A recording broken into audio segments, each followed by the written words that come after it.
I'm getting a divorce. My husband, Lieutenant Mark, doesn't know yet. He's been busy lately taking care of his childhood sweetheart, who recently became a widow. He even invited her to stay at our house, making me the laughingstock of all the women in the neighborhood. In my previous life, I chose to endure it silently, taking care of my husband and his paralyzed mother. But in the end, Mark and his mother were completely devoted to Gemma, coldly watching me die. When I opened my eyes again, I resolutely chose to give up on my husband. I voluntarily applied to go build the Northwest, dedicating myself to the country. At the same time, I submitted my divorce application. Ding! This novel reminds you to click the subscribe button in the bottom right corner to read the complete novel. Divorce papers? Didn't you and Mark Gilmore just get married? My supervisor asked, frowning in surprise. Getting divorced after just over a year was indeed quite rare in the 1980s. We're not compatible. We'd end up divorcing sooner or later anyway, I replied. Does Mark agree to the divorce? He inquired. I flipped to the last page, showing him Mark's signature. Mark was usually a very steady person. I hadn't expected him to agree. But when I handed him the papers, a guard suddenly knocked on the door. Lieutenant, Miss Gemma Everly has arrived and is waiting outside. Upon hearing Gemma's name, Mark signed the papers without even glancing at them. My supervisor confirmed it was Mark's signature. He finally just sighed and said, "All right, if you both agree, there's nothing more I can say. However, according to regulations, since you're divorcing so quickly, they may send a mediator to try reconciling you." Seeing he had relented, I handed him my application for the Northwest Development Project. He looked at me in surprise, but in the end just sighed again. If you're sure about this, that's fine. Mark's mother is quite a handful too. Going to the Northwest might be good for you. Even outsiders knew my mother-in-law was difficult. I smiled and told him, helping develop our country's Northwest was also one of my father's wishes. He always wanted to contribute to the nation. Hearing this, my supervisor nodded approvingly. It's good you have that mindset. But you applied late. The team leaves in just 7 days. You don't have much time. Go home and get packed up to leave. I nodded, thanked him, and left with his approval letter in hand. My mood inexplicably lightened. If I'd known divorcing Mark would be this simple, I wouldn't have let him trap me for a lifetime. In my past life, I only heard on my deathbed how he resented me for taking his wife's place, when Gemma was the one he truly wanted to marry all along. If that's the case, I'll just let them be together in this life. When I arrived home, Gemma Everly's luggage had already filled the living room. She stood next to Mark Gilmore with her big pregnant belly, giggling nonstop. Mark was teasing her playfully while carefully keeping one hand near her back, afraid she might stumble. I made eye contact with Mark. He was tall and imposing, hardened by years of military service. His eyes held only a cold, piercing light that kept people at a distance. Even though I was married to him, his gaze towards me remained just as cold and detached. Mark had grown up on a military base, raised to the highest standards from a young age. I, on the other hand, grew up in a rural village.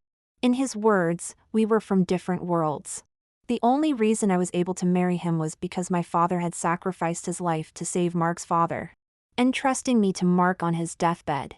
Even after marrying me, Mark looked down on me, thinking I had a poor upbringing and an air of poverty about me.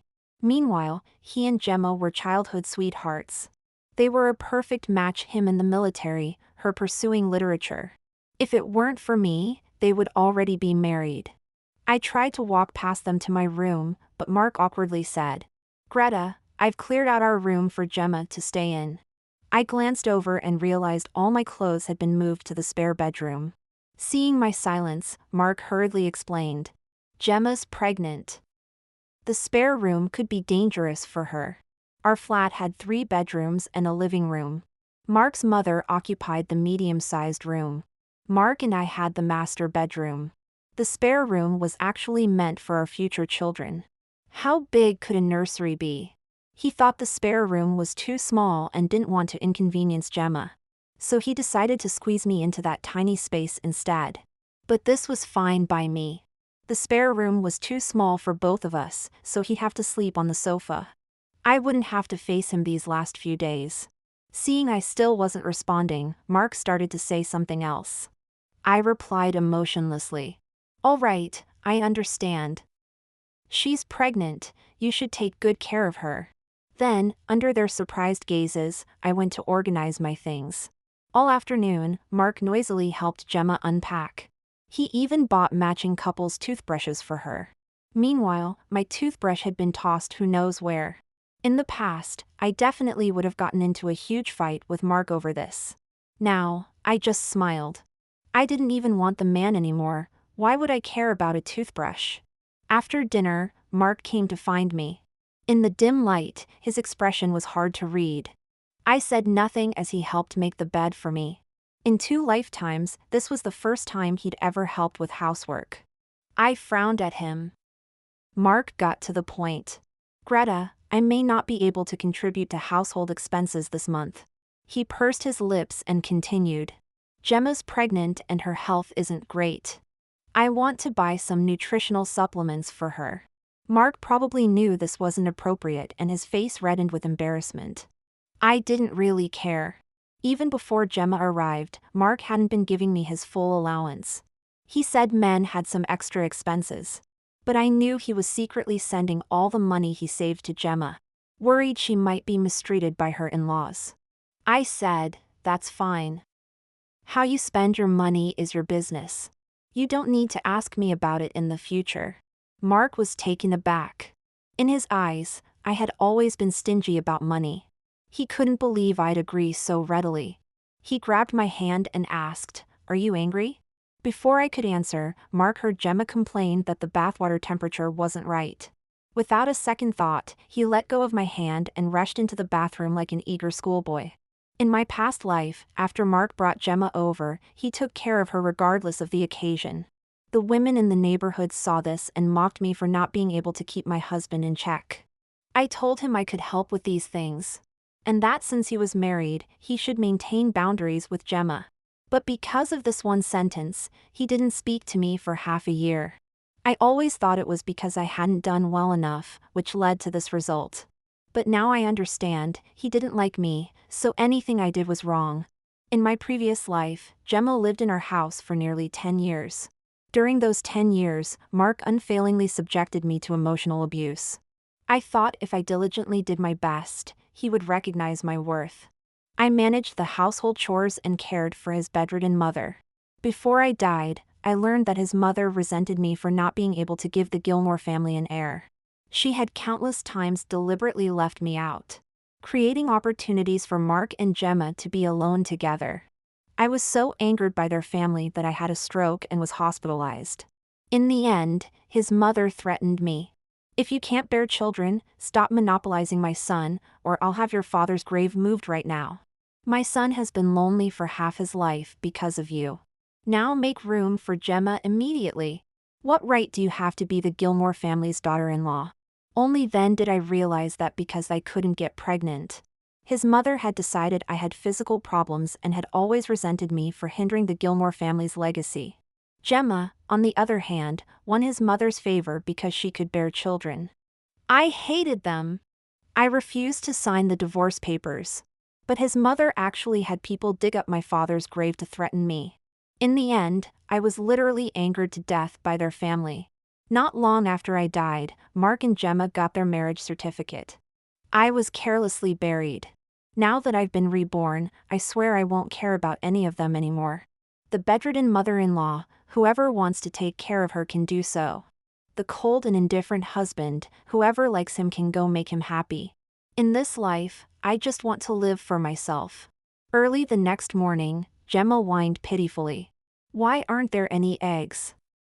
"It doesn't matter if I lack nutrition, but the baby can't be deprived." Mark glared at me coldly, demanding to know why I hadn't boiled eggs for Gemma. I counted on my fingers as I explained to him. "You bring home 30 pounds a month. Half of that goes to your mother's medication. And your mom is a picky eater, insisting on meat with every meal, which costs another 8 pounds a month. To keep up your nutrition, I boil you a free-range egg every morning. I bought 30 at the start of the month, which was another 2 pounds. So tell me, with only 5 pounds left, Where am I supposed to conjure up an egg for her? The money he gave wasn't just insufficient, he expected me to make up the shortfall. So not only did I take care of this whole family, I had to work odd jobs just to barely cover our expenses. Mark had always thought his £30 was plenty. But faced with my calculations, he was stunned into silence. Finally, he said grimly, "Give my egg to Gemma." With those words, I turned and went into the kitchen. Gemma kept thanking Mark profusely. "Oh Mark, you're so good to me." "It's nothing, just what I should do." The two of them made eyes at each other over breakfast. As if I were dead to them. I pretended not to notice, keeping my head down and eating quickly. Just then, someone walked into the house. "Lieutenant Gilmore, why is your wife drinking rice water while this woman is the only one eating eggs? Is this how you treat your wife?"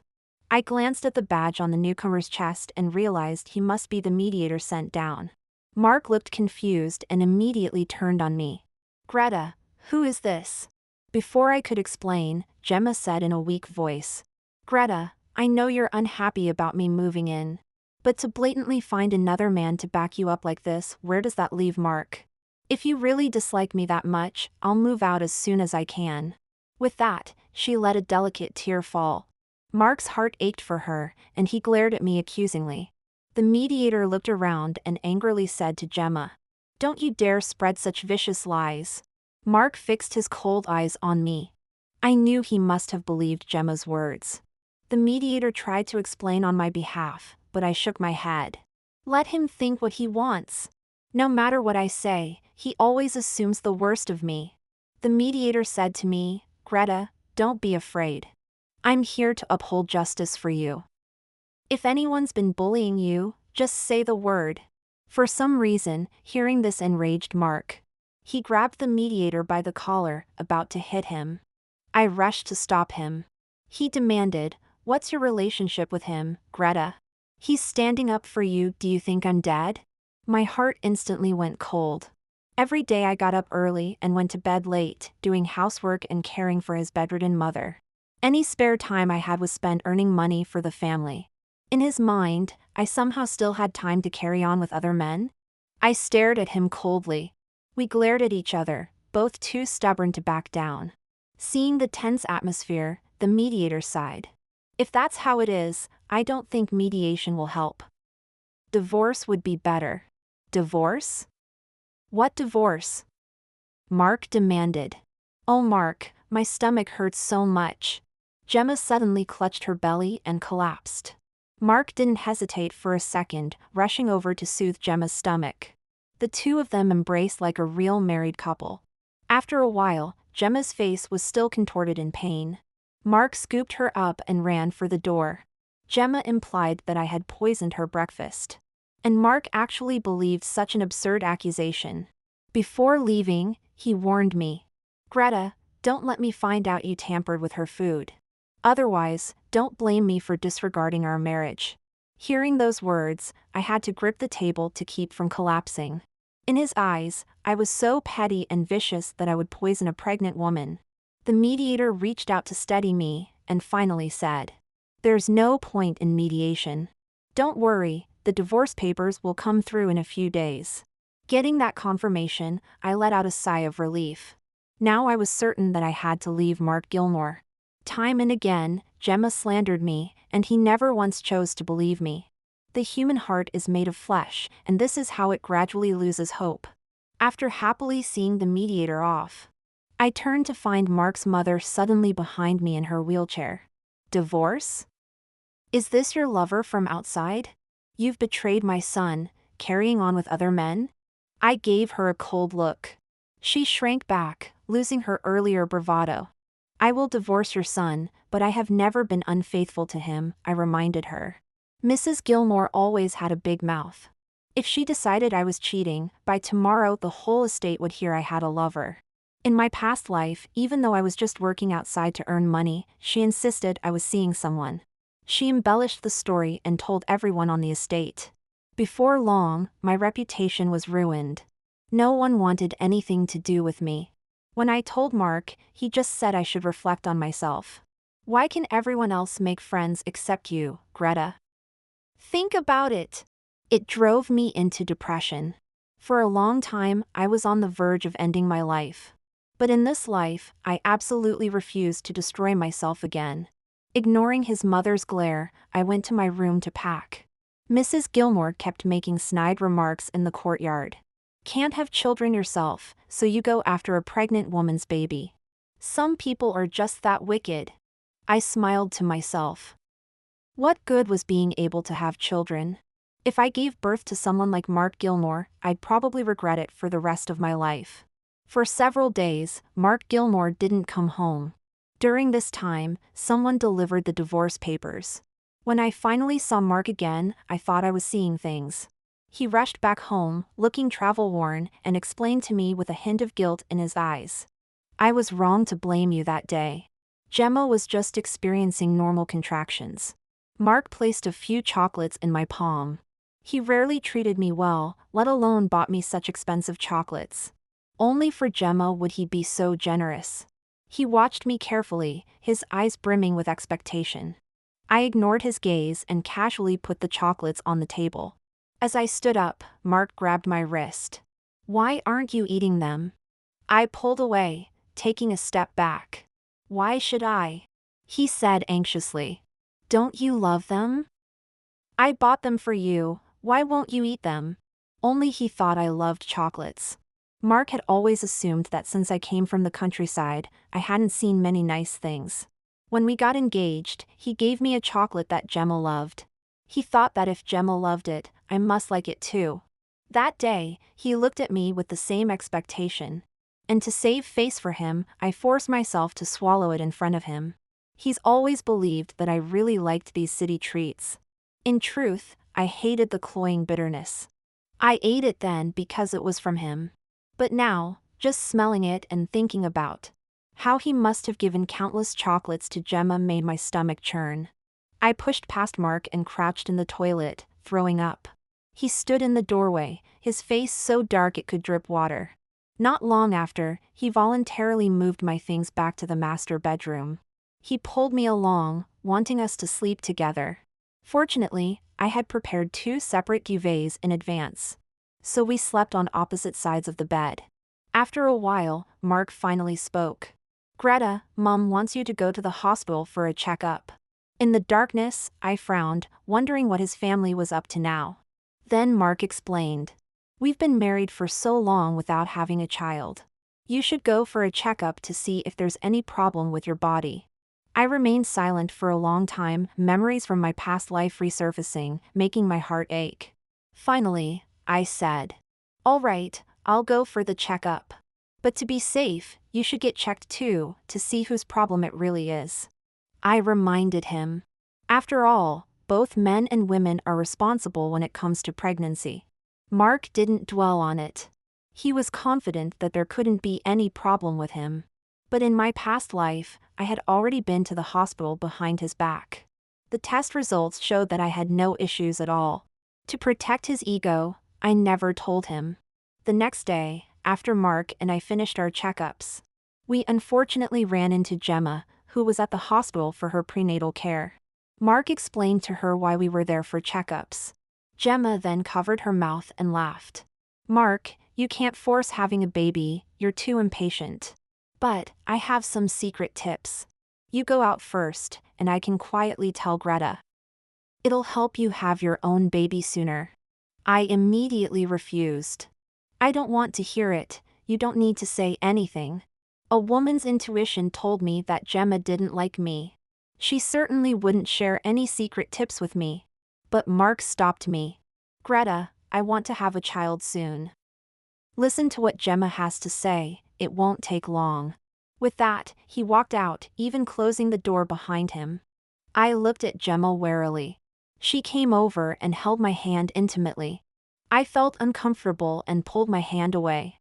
After making sure Mark had walked far enough, her expression immediately changed. "Greta, do you think you or I will win Mark's heart?" She challenged me. Her eyes were full of triumph. In my past life, even though I had been Mrs. Gilmore for decades, Mark's heart always belonged to her. In this life, she was still Mark's beloved even while pregnant with another man's child. But suddenly, I just smiled. If she wanted to win, I might as well let her have Mark. I turned to leave, but Gemma grabbed my wrist and said, "I'll show you today who Mark really belongs to." As soon as she finished speaking, Gemma fell to the ground, supporting herself with both hands. My hand was forced to press against her body. "Mark!" she screamed. When Mark burst in, what he saw was me seemingly pushing Gemma to the ground. I immediately explained, "I didn't do it. There are only 2 people in the room. If you didn't do it, are you saying Gemma fell down by herself?" I said, "Well, you'll have to ask her that." Gemma pulled her hand away, her voice trembling. "Blood, it's blood. Greta, you can hurt me if you want, but why did you have to hurt my baby?" Mark turned his head to look, and there were traces of blood beneath Gemma. He instantly became furious, grabbing my wrist and shouting, "Greta, how could you be so vicious? Apologize to Gemma." "No way." I immediately refused. Slap. The sudden slap made my head buzz. Mark looked at his own hand in confusion, a flash of panic in his eyes. He reached out to touch me, but I blocked his hand and said, "Get out." On the floor, Gemma was rolling around, clutching her stomach. "Mark, I think I'm going into labor. Quick, take me to the doctor." Mark picked her up and walked out, then said to me, "Greta, wait for me. I'll be right back to explain everything clearly." I didn't mean to do that. Whether he meant it or not, I no longer cared. For her sake, he could slap me. From childhood, even my father never hit me. This slap, I would remember. Moreover, he wouldn't be back quickly. Whenever it concerned Gemma, he always panicked. Accompanying Gemma through childbirth would take at least half a day. The main group leaving for the Northwest construction project was departing today. I didn't wait for Mark as he asked, but left the hospital directly. At the corner, the doctor handed me Mark's and my test results. Just like in my past life, all my indicators were normal. Without a change in expression, I placed the report and the divorce papers in the most conspicuous place at home. Then, without a trace of nostalgia, I left this place behind. After sending Gemma into the delivery room, Mark unconsciously walked towards the exit. Gemma grabbed his sleeve and said, "Mark, aren't you going to stay with me?" Mark looked at Gemma's hopeful eyes, feeling inexplicably anxious. He also wondered how Greta was doing. He placed Gemma's hand back on the hospital bed and left directly, saying, "I'll go check on Greta first." Gemma lay on the bed, her fingers gripping the sheets tightly. Mark searched the hospital several times but couldn't find Greta. Until the doctor frowned and asked, "Are you looking for the lady from earlier?" "She's already left." He scolded Mark, "Your wife is giving birth and you're still entangled with another woman. I see you're in uniform, how can you be doing such a foolish thing?" Mark was so embarrassed he could have melted into the floor. He weakly defended himself in a small voice. "The pregnant one isn't my wife." He didn't know why, but ever since he brought Gemma here, everyone had mistaken them for a couple. He wanted to clarify, but several times Gemma had pulled him away. She smiled and said the innocent need no explanation, so why waste words? He thought she had a point, and never bothered about these things. But just now, he had instinctively wanted to clarify that Mrs. Gilmore was Greta, not anyone else. After getting the response, Mark immediately returned home.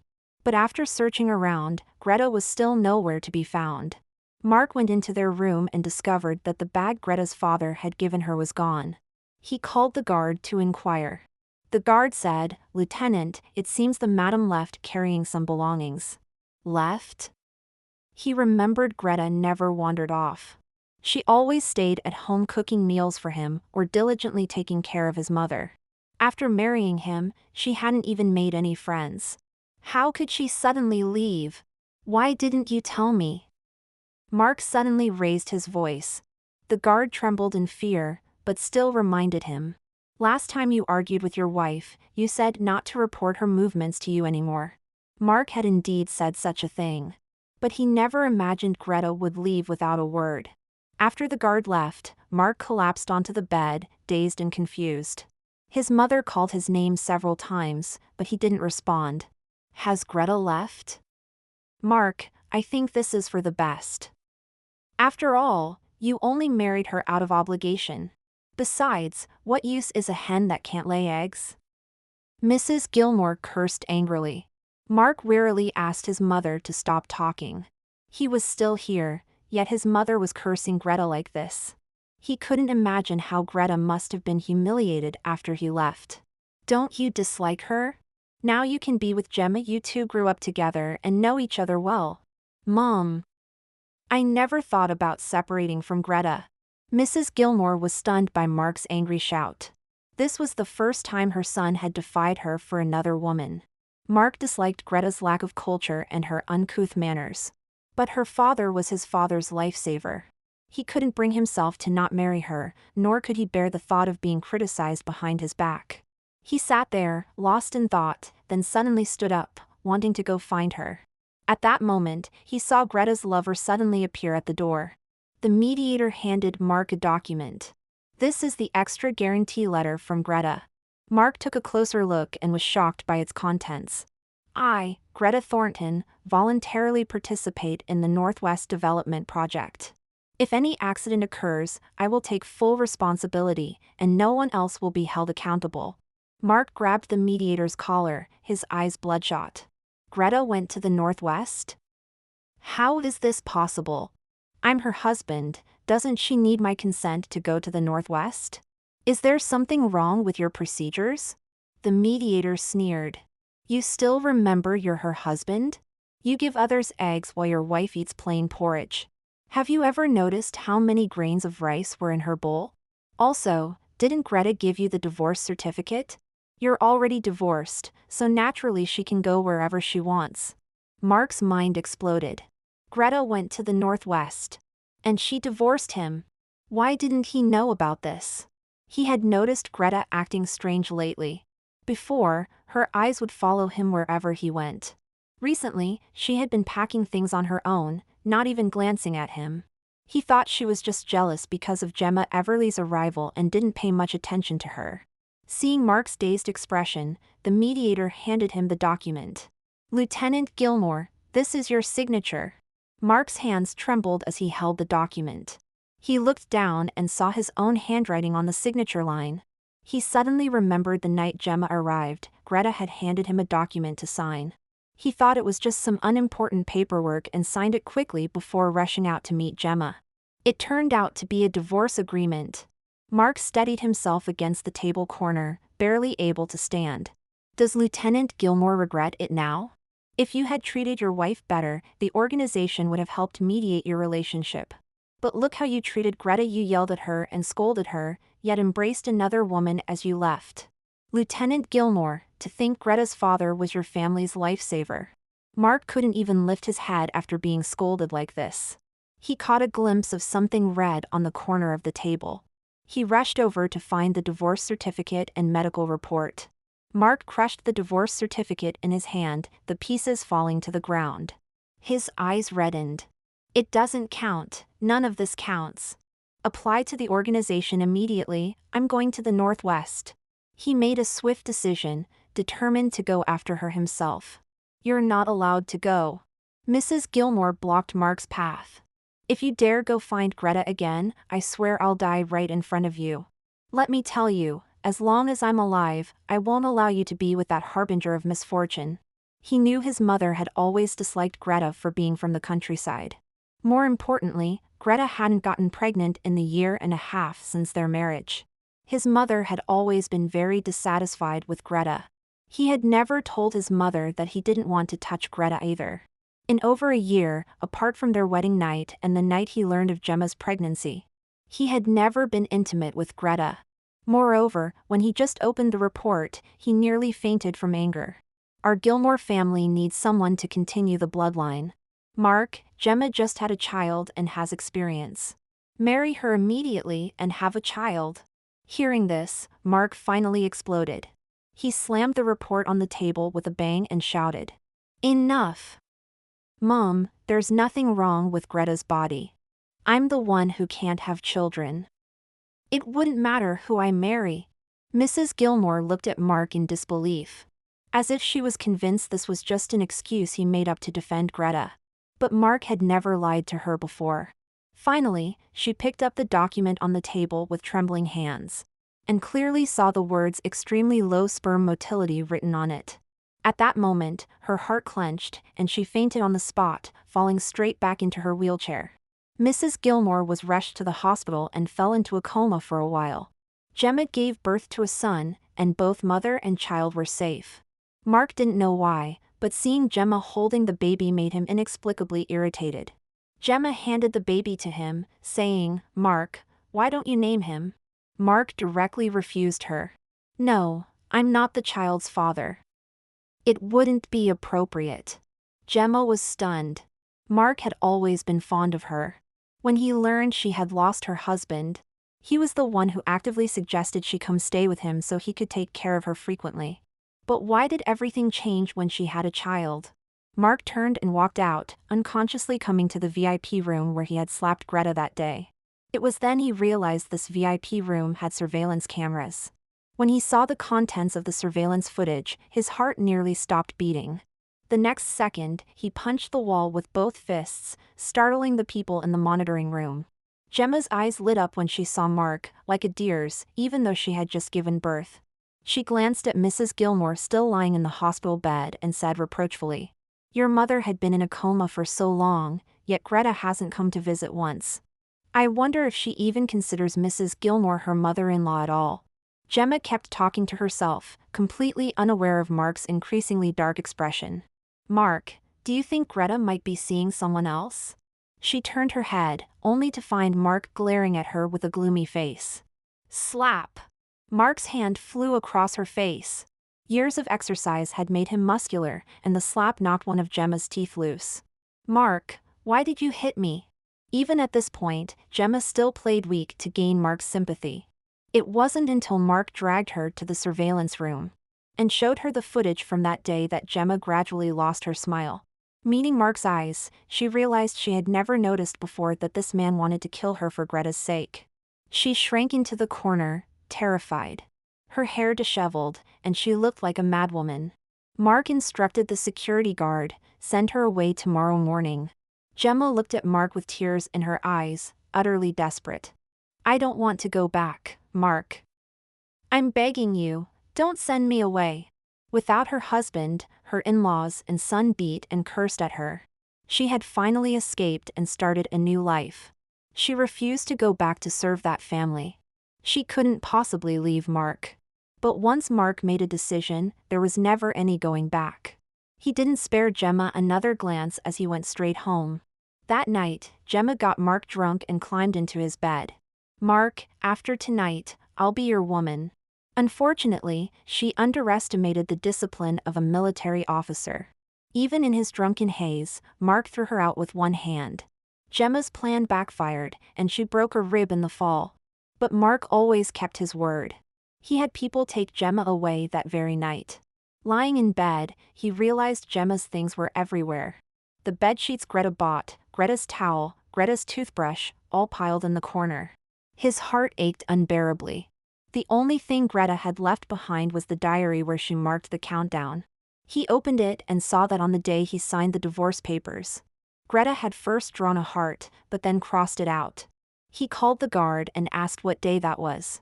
"I believe it was Miss Greta's birthday, and also the anniversary of her father's death."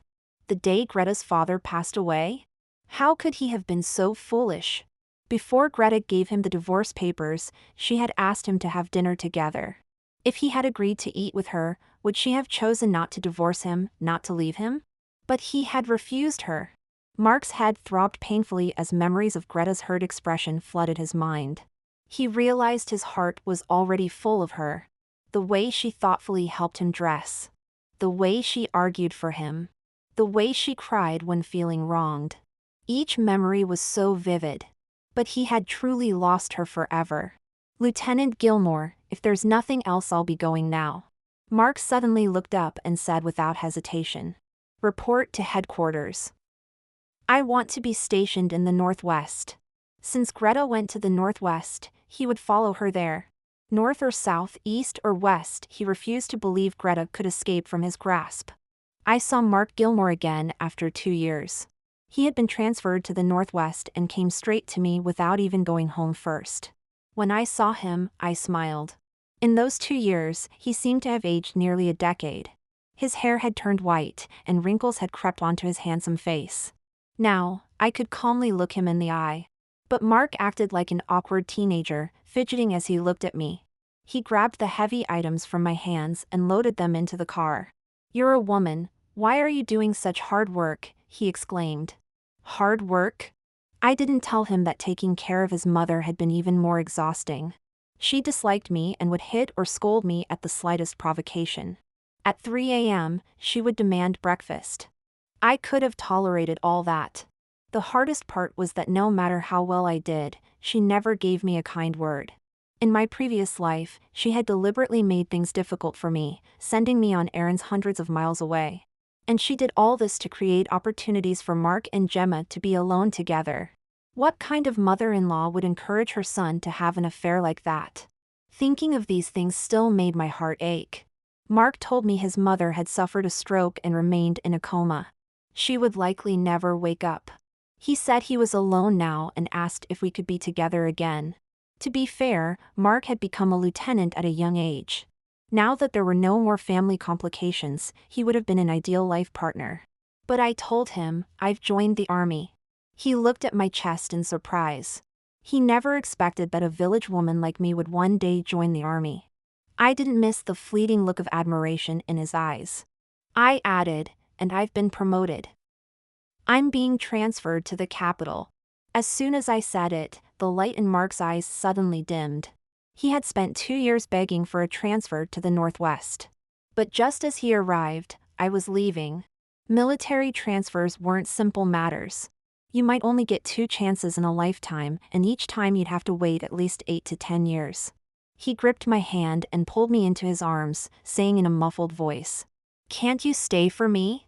I suddenly laughed. In the past, I had followed him wherever he went without a word of complaint. When he wanted to bring Gemma to live with us, I didn't say a word against it. All because I didn't want to make things difficult for him. What right did he have now to ask me to stay for him? I shook off his hand and said coldly, "No, Mark. We have no relationship anymore." Then I took an invitation from my bag. "I'm getting married. You're welcome to come." My transfer to the capital was also my fiancé's idea. We had fallen in love at first sight, and we were both transferred due to our excellent performance. Mark stared at the invitation in my hand, his eyes red. His trembling hands couldn't seem to grasp it. I pressed the invitation into his palm, got into the car, and said, "Goodbye." "Goodbye, Mark Gilmore." He stood rooted to the spot, clutching his chest. He even coughed up blood. But I would never look back at him again.